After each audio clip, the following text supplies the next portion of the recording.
We're back with our On the Line segment, brought to you and us by our good friends over at Factory 14. Appreciate them sponsoring this On the Line segment. And speaking of Factory 14, we've got team driver Jett Nunley on the line. Jett, how are you doing today? Good. Good. So let us know, are you a little sore after the weekend? I mean, fill us in a little bit. Yeah, I'm just a little sore on my neck and back. Yeah, well, you took quite a tumble. For those that didn't see it, we'll have a little bit of video footage of it here in a bit, but it's always a little rough. It's obviously much rougher for somebody my age than your age, but the part that scared me about that one is you flipping upside down and then get hit by another car when you're in the air. So we'll take a look about that later, but wanted to touch base with you. And obviously overall, a really good weekend, especially on Friday, right? I mean, for those that don't know, Jett ran in 3 classes. He ran in the stock wing class, which he goes on and wins that one. Then he runs in the stock non-wing class, also another win.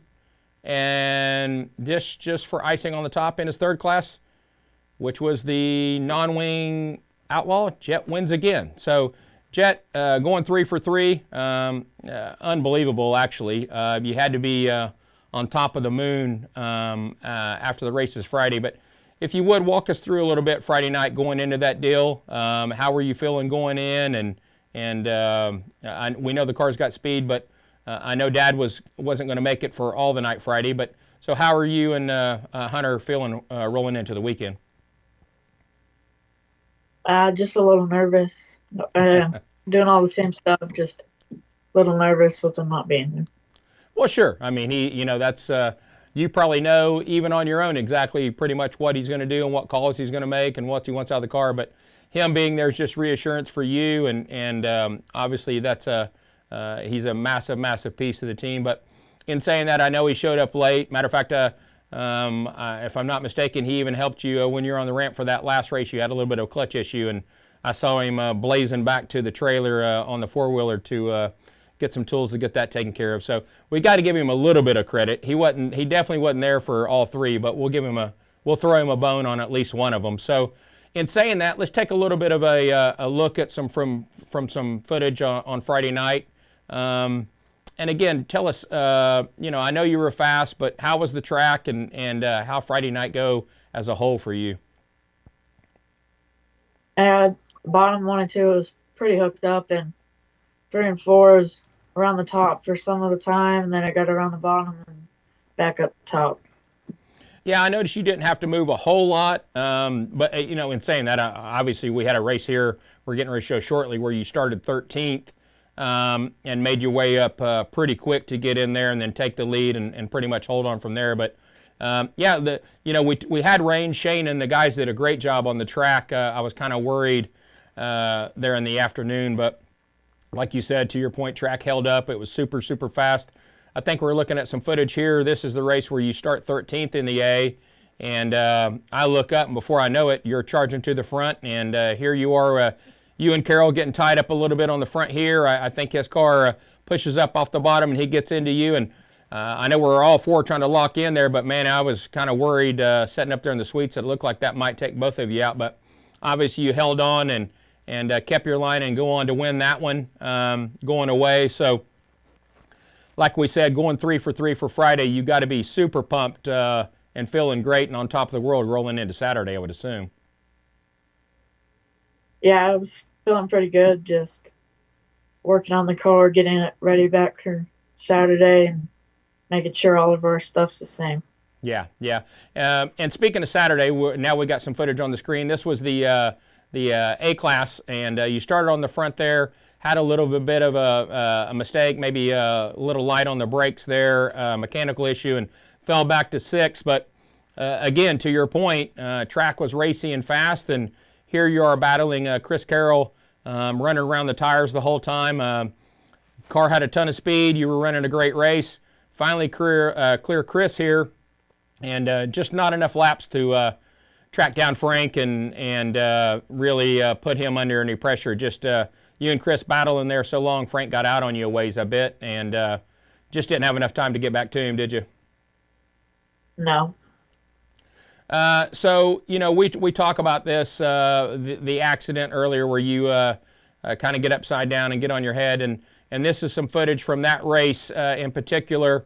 Here's you and Chris battling, and you know, this was a super tight race. It was a great race from the start.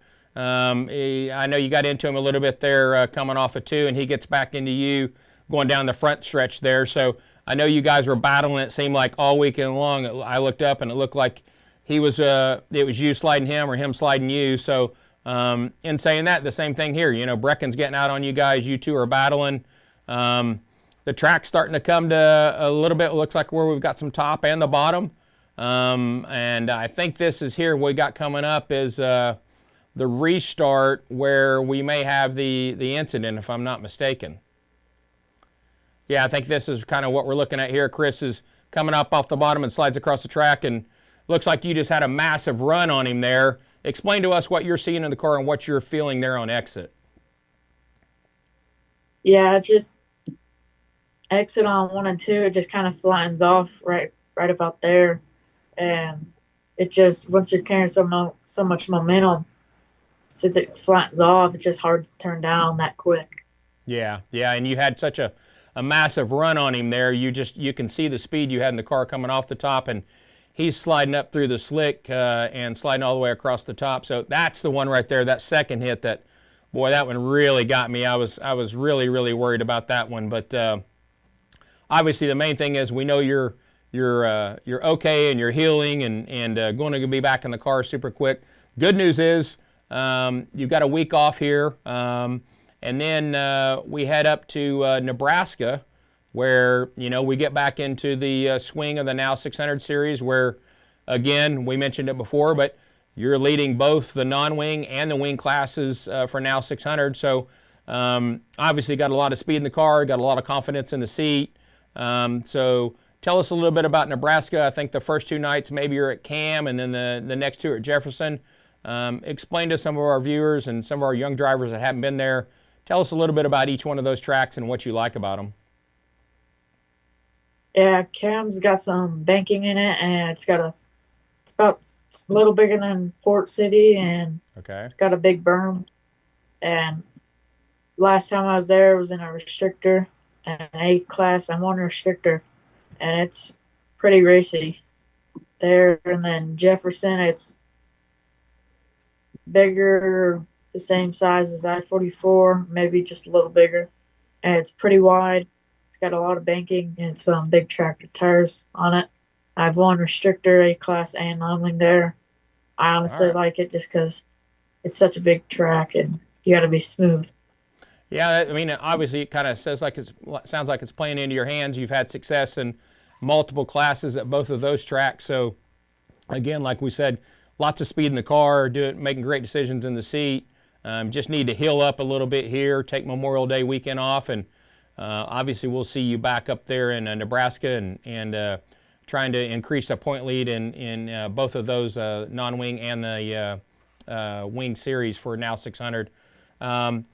So in saying that, I think we'll hop off here. We'll give you a quick chance to mention your sponsors and everybody that's proud to be part of Jett Nunley Racing, if you would.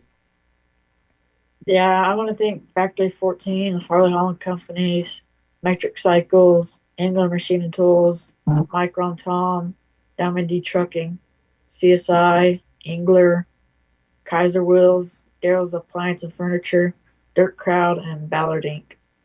All right, great job, Jett. Get to feeling better.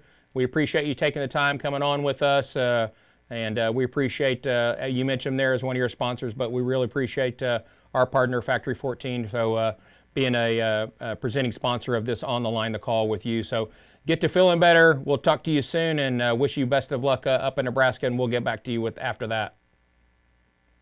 Thank you. Thank you, Jett. Hey drivers, are you on DirtCrowd yet? It's actually been pretty cool. You get your own driver page where fans can support you one time or even monthly, and you keep 100% of the proceeds. They've already set up the support levels and you just customize them.